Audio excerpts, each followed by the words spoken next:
نے ان لوگوں کو دردناک عذاب کی خوشخبری سنائی ہے جو ایمان والوں میں بے حیائی کو فروغ دیتے ہیں. اور جو دوسری آیت ہے اس میں اللہ تعالیٰ نے سود خوروں کو وعید سنائی ہے کہ ایمان والو اللہ سے ڈرو اور سودی لین دین کو چھوڑ دو. فَإِن لَّمْ تَفْعَلُوا فَأَذَنُوا بِحَرْبٍ مِّنَ اللَّهِ وَرَسُولِهِ، اگر تم سودی معاملہ نہیں چھوڑتے تو اللہ اور اس کے رسول کا تمہارے خلاف اعلان جنگ ہے.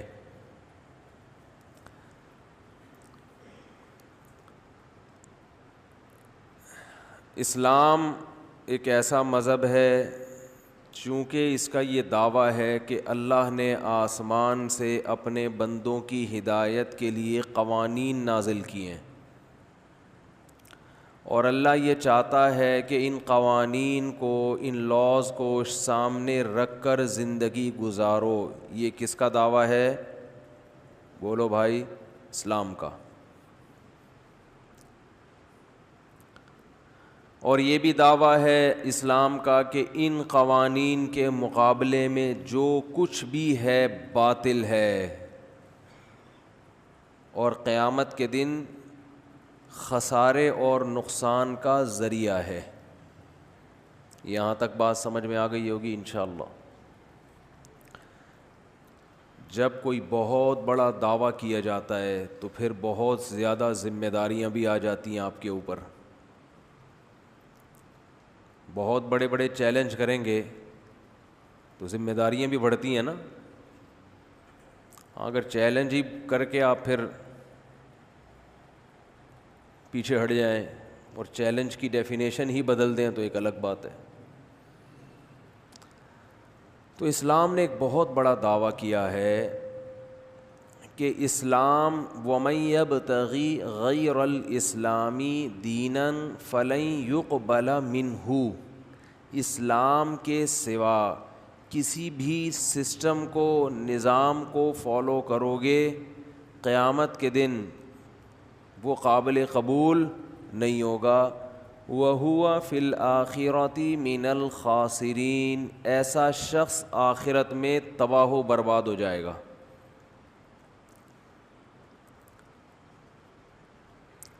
تو یہ ایک اس بات کی علامت ہے کہ اسلام کا جو دعویٰ ہے وہ بہت بڑا ہے، کیونکہ دنیا میں کوئی اور سسٹم یہ دعویٰ نہیں کرتا، وہ لچک رکھتا ہے.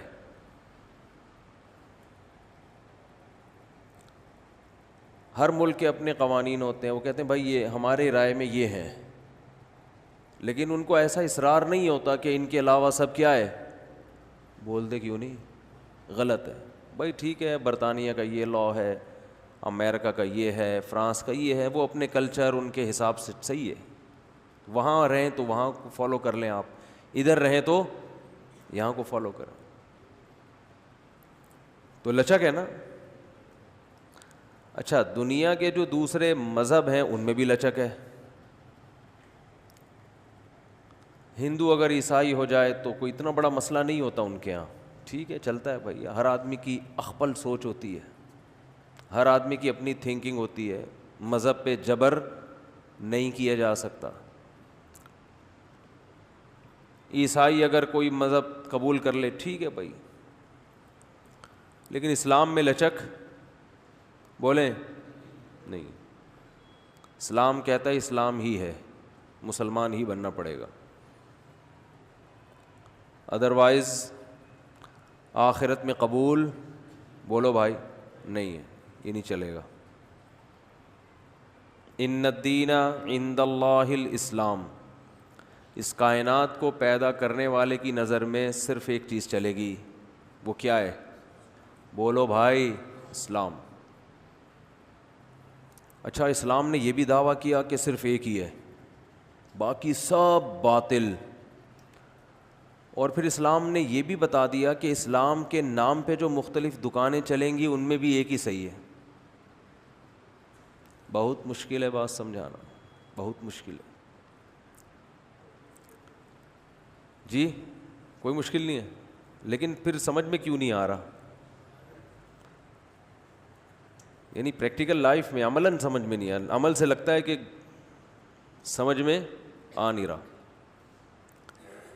تو ایک تو اللہ نے دعویٰ کیا کہ صرف اسلام بس اور کچھ بھی نہیں، اور یہ بھی بتا دیا نہ دنیا میں کامیاب ہوگے نہ آخرت میں، کہیں بھی نہیں ملے گی کامیابی.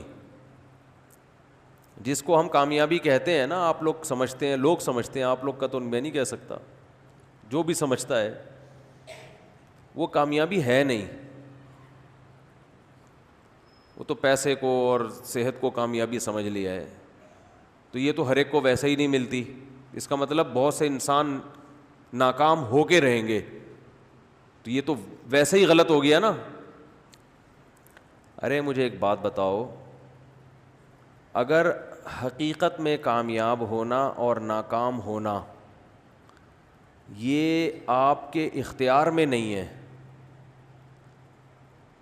تو یہ پھر ایک قسم کا ظلم ہے اللہ کی طرف سے، کہ بعض لوگوں کو تو اس نے غریبی میں کامیاب بنا دیا حالانکہ وہ کامیابی کے لیے کچھ بھی نہیں کرتے، اور بعض لوگوں کو زبردستی اس نے ناکام بنا دیا حالانکہ ساری زندگی وہ کامیابی کی کوشش کرتے رہتے.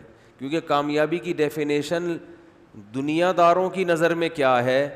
دولت، صحت اور عزت، یہی ہے نا. ابھی میں تمیز سے بات کر رہا تھا آرام آرام سے، پھر مجھے خود بخود میں تھوڑا سا میرا لہجہ سخت ہونے لگتا ہے، کیونکہ ایسا لگ رہا ہوتا ہے کہ کوئی رسپانس نہیں مل رہا. بھائی اسی کو بولتے ہیں نا، پیسہ ہو، صحت ہو اور شہرت، عزت، اس کو کیا کہتے ہیں بھائی سکسیس، کامیاب ہو گیا، سکسیسفل انسان ہے.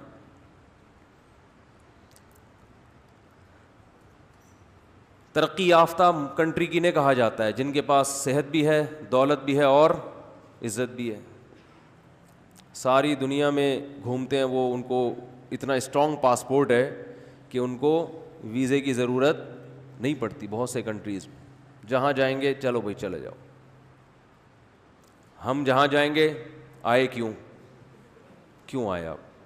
کیا اپنے ملک میں سکون نہیں مل رہا تھا؟ آپ کرونا پھیلانے آئے ہو ہمارے ملک میں؟ 10 قسم کے پہلے تو ویزا ہی نہیں ملے گا. ابھی گرے لسٹ میں ڈالا ہوا ہے، اللہ کرے دوبارہ وائٹ میں آ جائیں، ورنہ بلیک میں جانے کے خطرات ہیں. اللہ نہ کرے 2-4 دھماکے ہو گئے، اللہ نہ کرے گئے بلیک میں، تو کوئی عزت ہی نہیں ہے. کیا خیال ہے بھائی؟ اسی طرح لوگوں کی بھی حالت ہے. کچھ لوگ بیچارے کامیابی کی کوشش کرتے، اچھا کامیابی کی جو ڈیفینیشن چل رہی ہے مارکیٹ میں اس کے حساب سے بات کر رہا ہوں میں. دنیا اس کو مانتی ہے، اس کو کیا کہتے ہیں؟ کامیابی. اچھا اس کامیابی میں ایک بہت بڑا فالٹ ہے اگر اس کو ہم کامیابی کہتے ہیں. بڑا فالٹ یہ کہ انسان کے اپنے اختیار میں نہیں ہے. یہ دولت کی خواہش ہر ایک رکھتا ہے اور تقریباً کوشش بھی سبھی کرتے ہیں، ملتی ہر ایک کو بولو نہیں. بلکہ الٹا، بعض لوگوں نے دولت کی کوشش کبھی بھی نہیں کی ہوتی، پھر بھی ٹھیک ٹھاک پیسہ بولو نا مل جاتا ہے. ٹھیک ٹھاک پیسہ مل جاتا ہے ان کو. ابا سے مل گیا، وراثت میں مل گیا، ویسے ہی لاٹری لگ گئی، جوا جیت گئے. جوئے میں کوئی ان کے اپنا کوئی مہارت نہیں تھی، بس پانسا ادھر کو آ گیا. بہت سے محنت کرتے کرتے زیرو رزلٹ. اور بہت سے، اچھا موت تو ایسی چیز ہے نا بغیر اطلاع کے آ جاتی ہے. آپ کامیابی تک پہنچنے والے تھے، مر گئے، سب ختم. تو اگر کامیابی اس کو کہتے ہیں تو اس کا مطلب یہ ہوا کہ دنیا میں اندھیر چال چلائی ہوئی اللہ تعالیٰ نے، معاذ اللہ. جیسے کوئی گورنمنٹ ہو، اس نے کوئی اصول اور ضابطے نہیں بنائے کہ کس ملازم کی تنخواہ کتنی ہوگی، کس کی کم ہوگی، کس کی زیادہ ہوگی، کس کو بینیفٹس کم ملیں گے، کس کو زیادہ ملیں گے. وہ بھیڑ چال ہے. پرچیاں ڈالی جاتی ہیں، جس کا نام پہلے آ گیا اس کی تنخواہ 1 کروڑ روپے ہوگی, جس کا نام دوسرے نمبر پہ آیا اس کی 50 لاکھ ہوگی, جس کا نام تیسرے نمبر پہ آیا اس کی 20 لاکھ ہوگی. یہ حساب چلے گا تو اس گورنمنٹ کو لوگ گالیاں دیں گے کہ نہیں دیں گے؟ کہ ابے کوئی کرائٹیریا نہیں ہے, کوئی معیار ہی نہیں ہے بھائی, دھپل میں چل رہا ہے حساب کتاب, تبھی تو دے بھی رہے ہیں گالیاں لوگ, کیونکہ چل ایسا ہی رہا ہے, کوئی معیار ہی نہیں ہے. تو اگر یہ سب کچھ اتفاق سے ہو رہا ہے, کچھ لوگ صحت کا بالکل بھی خیال نہیں رکھتے, پھر بھی ہٹو بچوں, صحت دیکھو آپ ان کی. ایک صاحب نے بتایا میرے نانا گٹکا بھی کھاتے ہیں, پان بھی کھاتے ہیں, سگریٹ بھی پیتے ہیں, اور کوئی پرہیز کبھی دیکھا نہیں. 80 سال کے رکشے میں خود سفر کر کے جاتے ہیں. آپ کو پتہ ہے رکشے میں بیٹھنے کے لیے ایتھلیٹ ہونا ضروری ہے. سڑک کراچی کی ہو اور سواری رکشا ہو, یہ نارمل آدمی جس کی اسٹیل کی ریڑھ کی ہڈی نہ ہو, راڈ ڈلے ہوئے ہیں اس میں, وہ تو سفر کر سکتا ہے. ایک نارمل آدمی کراچی کی سڑک میں, رکشا بھی کراچی کا اور ڈرائیور بھی کراچی کا, وہ سفر بولو نہیں کر سکتا. وہ کرے گا تو پھر ایک ہی دفعہ میں کرے گا. تو اللہ تعالیٰ کا جو نظام ہے, اگر یہ کامیابی جس کو ہم کامیابی کہہ رہے ہیں یہی کامیابی ہے, کامیابی کی ڈیفینیشن یہی ہے, تو میرے بھائی دنیا میں معاذ اللہ نقل کفر نباشت, اللہ کی حکومت سے زیادہ کرپٹ حکومت کوئی نہیں ہے پھر, معاذ اللہ. پھر جتنی اندھیر چال اور اندھیر نگری اللہ کے ہاں ہے معاذ اللہ, اتنی پھر دنیا میں کسی کے ہاں بولتے کیوں نہیں بھائی, نہیں ہے. پھر تو ہے ہی نہیں, سسٹم ہی نہیں ہے کوئی.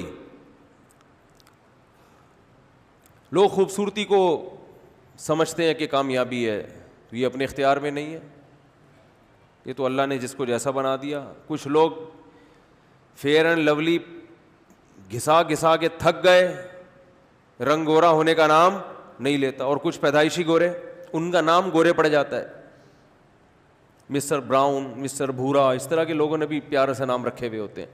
چلی گئی. میں یہ عرض کر رہا تھا کہ اگر کامیابی اور ناکامی کی یہ ڈیفینیشن ہے, صحت, عزت, دولت, شہرت, یہ کامیابی ہے جس کے پیچھے ہر آدمی بھاگ رہا ہے, تو بھائی یہ تو بہت سے محنت کرنے والوں کو نہیں ملتی, اور بہت سوں کو غریبی میں مل جاتی, اور بہت سے غلط محنت کرنے والوں کو مل جاتی ہے. جو دنیا میں فساد مچا رہے ہوتے ہیں ان کو کامیابی مل جاتی ہے بعض دفعہ. تو اس کا مطلب کامیابی کی یہ اگر ڈیفینیشن ہے تو یہ الزام کس پہ ہوگا؟ اللہ پہ, کہ اس کا نظام سے معاذ اللہ نقل کفر بدتر سسٹم دنیا میں کوئی ہے ہی نہیں. اور اگر اللہ صحیح ہے تو اس کا مطلب کامیابی کی یہ ڈیفینیشن غلط ہے, یہ کامیابی ہے ہی نہیں, یہ کامیابی کا دھوکہ ہے, یہ کامیابی نہیں ہے. میں سمجھا پا رہا ہوں اپنی بات ہے بھائی؟ یہ ہے نہیں کامیابی.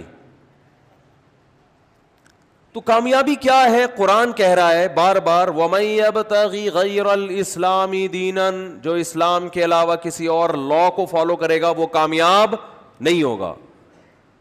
تو اللہ نے بتایا میں نے جو اسلام ایک مذہب دیا ہے اس کو فالو کرنا کامیابی ہے. عجیب بات ہے, یہ کون سی کامیابی ہوئی؟ اس کو فالو کرنا کیا ہے؟ بولو نا یار, کیا ہو گیا؟ یہ کہاں سے کامیابی ہو گئی؟ یہ تو کسی کتاب میں نہیں لکھا. ڈکشنری میں سکسیس کی تعریف آپ اٹھا کے دیکھیں, انگلش میں دیکھیں گے تو اس میں لکھا ہوگا کہ یہ چیزیں, اپنے مقصد میں کامیاب ہو جانا. کوئی بھی آپ مقصد بناتے ہیں اس کو گول تک پہنچ جانا, اس کو کیا کہتے ہیں؟ کامیابی. اردو میں آپ کامیابی کا لفظ دیکھیں گے, یہاں بھی کچھ ایسا نہیں لکھا ہوا ہوگا. پنجابی میں کامیابی کا مطلب دیکھیں گے, ایسی کوئی ڈیفینیشن بولتے کیوں نہیں ہے. تو یہ کہاں سے نکالی اسلام نے بھائی؟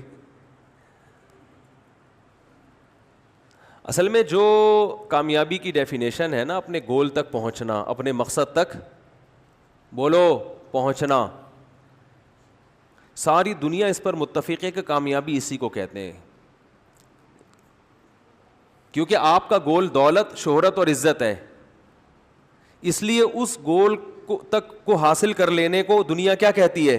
کامیابی. اگر کسی کا ان کے علاوہ کوئی اور مقصد ہو تو اس گول تک پہنچنے کو کیا کہیں گے ہم؟ کامیابی کہیں گے, اس کے لیے کامیابی کہیں گے. مثلاً ایک آدمی چاہتا ہے کہ میں حج کر لوں اور وہ کر لے حج, تو ہم کہتے ہیں یہ اپنے مقصد میں کامیاب ہو گیا. کیا خیال ہے؟ ایک آدمی چاہتا ہے کہ کر لی اس نے, اب ہم کہیں گے اپنے مقصد میں کیا ہو گیا؟ صحیح ہے نا, اس ٹاپک پر بات زیادہ نہیں کروں گا میں, کامیاب ہو گیا وہ. کیا خیال ہے؟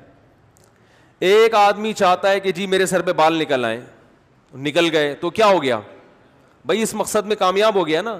تو اس سے پتہ چلتا ہے کہ جس لغت میں بھی, جس ڈکشنری میں بھی کامیابی کو جو ڈیفائن کیا گیا ہے وہ اصل میں عزت دولت اور شہرت نہیں ہے. وہ تو اس لیے ہے کہ لوگوں کا مقصد ہی یہ ہوتا ہے. ہر آدمی چاہتا ہے عزت, ہر آدمی چاہتا ہے دولت, ہر آدمی چاہتا ہے صحت. یہ تین چیزیں ہر شخص کی خواہش ہیں, اس لیے ان کے حصول کو کامیابی کہا گیا ہے. ورنہ اصل میں کامیابی اسے کہتے ہیں کہ آپ جس چیز کو ہدف بناتے ہیں اس ہدف تک پہنچ جائیں. It is called success. ماشاء اللہ, وہ بچے نے صحیح بولا ہے, ایک کی سمجھ میں آ رہا ہے, الحمدللہ. اب میں آپ سے ایک بات کہتا ہوں, عرض کرتا ہوں کہ آپ نے جس چیز کو اگر مقصد بنایا, یعنی کامیابی کی ڈیفینیشن میں ہمیں یہ لفظ بڑھانا پڑے گا کہ صحیح چیز کو مقصد بنا کر اس کو حاصل کر لینا, اٹ از کالڈ کامیابی. غلط چیز کو مقصد بنا کے اگر حاصل کرو گے تو لغت کے لحاظ سے تو اس کو کامیابی کہیں گے, لیکن حقیقت میں یہ کامیابی نہیں ہے. ایک آدمی نے کہا کہ آج میں 20 بوتلیں معاذ اللہ شراب کی پی لوں گا, اللہ نہ کرے, یہ ہدف بنایا, مقابلہ کیا اور پی گیا, تو کامیاب تو ہو گیا نا. جو دعویٰ کیا تھا ہو گیا نا کامیاب, ہو سکتا ہے انعام بھی مل جائے. ایک آدمی نے کہا میں 20 روٹیاں کھاؤں گا, وہ مشہور لطیفہ ہے نا, ایک پیٹو چلا گیا کہ میں 20 روٹیاں کھاؤں گا, تو بیرے نے کہا ٹھیک ہے 20 کھا لیں تو کھانا فری ہے, تا حیات تیرا کھانا ہمارے ہوٹل میں فری ہے, ہوٹل مالک نے کہا. اب اس نے کھا لی, اس کو غصہ آیا, اس نے بولا یار یہ تو زندگی بھر کے لیے ٹینشن میں پڑ گیا. تو اس نے کہا 20 نہیں, تو نے 18 کھائی ہیں. اس نے کہا دوبارہ سے کھاؤں گا, دوبارہ گنتی کرو. تو کھا تو وہ بھی 20 روٹیاں گیا تھا, تو کامیاب تو ہو گیا نا. جس چیز کو ہدف بنایا, جس چیز کو مقصد بنایا, اس میں کامیاب ہوا کہ نہیں ہوا؟ تو بھائی یہ مسئلہ یہ ہے کہ صحیح چیز کو ہدف بنانا اور اس ہدف تک پہنچ جانا, اٹ از کالڈ کامیابی. تو اگر صحت, عزت اور شہرت یہ تین چیزیں صحیح ہیں, ان کو ہدف بنانا ٹھیک ہے, تو پھر ان تک پہنچنا واقعی کامیابی. اور اگر ان کو ہدف بنانا بذات خود ٹھیک ہی نہیں ہے تو پھر ان تک پہنچنا ایسے ہی کامیابی ہوگا جیسے کوئی آدمی کہتا ہے آج میں 2 کلو چرس پی کے دکھاؤں گا, کسی میں ہمت ہے تو وہ بھی پی کے دکھائے, تو وہ بھی کامیاب ہو جائے گا اپنے ہدف میں. تو آپ نے جس چیز کو ہدف بنایا ہوا ہے, دیکھو آپ میچ کھیل رہے ہو, آپ کو کسی نے عقل مند نے بتایا یہ گول ہے, فٹ بال کک مار کے ان 2 پولوں کے درمیان سے گزارنی ہے, پھر جیتو گے میچ. اور کسی نے بیوقوف بنا دیا, سائڈ پہ ایک خوبصورت سا گول بنا دیا, اس میں جو 2 پلر بنائے اس نے سائڈ پہ, اور اس میں چمک پٹیاں لگا دیں, وہ جو سائیکلوں پہ لگاتے ہیں نا, ٹیپ چڑھاتے ہیں, خوبصورت سی اور لائٹیں وائٹیں. بولا اصل گول تمہارا کیا ہے یہ, اور آپ وہاں کک مار کے آپ کہہ رہے ہو کہ جو میرا ہدف تھا اس گول تک پہنچنا وہ الحمدللہ میں پہنچ رہا ہوں. تو آپ اپنے منہ میاں مٹھو بن رہے ہو, آپ اپنے آپ کو کامیاب سمجھو گے. جو تماشائی ہے نا وہ کہیں گے یہ آدمی کیا ہو گیا ہے, بولو پاگل ہو گیا, باولا ہو گیا ہے. جو اصل گول تھا اس کو چھوڑ کے کسی نے اس کو دوسرا گول بتا دیا کہ یہاں. ہمارے حضرت مفتی رشید احمد صاحب رحمہ اللہ کے دور میں کچھ طلبہ آئے مفتی بننے کے لیے, دینی مدرسوں سے فارغ تھے, تو حضرت نے ان کو پڑھانا شروع کیا. مفتی کا کورس ہوتا تھا 1 سال کا. تو حضرت نے کیا کیا, وہ عصر کے بعد فٹ بال بھی کھیلتے تھے نا لڑکے, تو فٹ بال کھیل رہے تھے, تو ایک طالب علم کو دیکھا کہ وہ اس کا پتہ ہی نہیں چل رہا ہے کہ ادھر گھوم رہا ہے, کبھی ادھر بال لے کے جا رہا ہے, کبھی ادھر گیند لے کے جا رہا ہے, اس کو پتہ ہی نہیں چل رہا. میچ کے بعد ہم نے پوچھا کہ آپ عجیب سے کچھ کنفیوز لگ رہے تھے, تو انہوں نے وہ کہنے لگا مجھے پتہ ہی نہیں چل رہا تھا کہ میرا گول یہ والا ہے یا بولو وہ والا, میں نے یہاں گول کرنا ہے یا وہاں کرنا ہے. تو حضرت نے فرمایا کہ آپ بہت نیک ہیں, آپ مفتی نہیں بن سکتے. نیک کا مطلب بعض دفعہ نیک اس کو بھی کہا جاتا ہے جو پرلے درجے کا بے وقوف ہوتا ہے. حضرت نے فرمایا اسی وقت ان کو کیا کیا ہے, فارغ کیا ہے. اب وہ کہہ رہے ہیں میرا جرم کیا ہے. میں فرمایا آپ کا جرم یہ ہے کہ آپ کو یہ نہیں پتا کہ کک وہاں کو مارنی ہے یا ٹھیک ہے. تو یہ مفتی بننے کے بعد لوگوں کو کیا گائیڈ کریں گے, تو اتنی تو کھوپڑی ہونی چاہیے نا. حالانکہ ویسے بڑے پڑھے لکھے تھے, وہ صلاحیت بہت تھی ان میں. ہم نے بہت سے پڑھے لکھے دیکھے اوپر سے فارغ ہوتے ہیں. پڑھنا ایک الگ چیز ہے, کھوپڑی بولو وہ رٹا لگا لگا کے پتہ نہیں کون لوگ کیا کیا بن جاتے ہیں. تو ہمیں پہلے تو یہ طے کرنا پڑے گا کہ جس چیز کو ہم نے گول بنایا ہے وہ کیا اس قابل بھی ہے کہ اس کو گول بنایا جائے, اس کو ہدف بنایا جائے, اس کو ویژن بنایا جائے.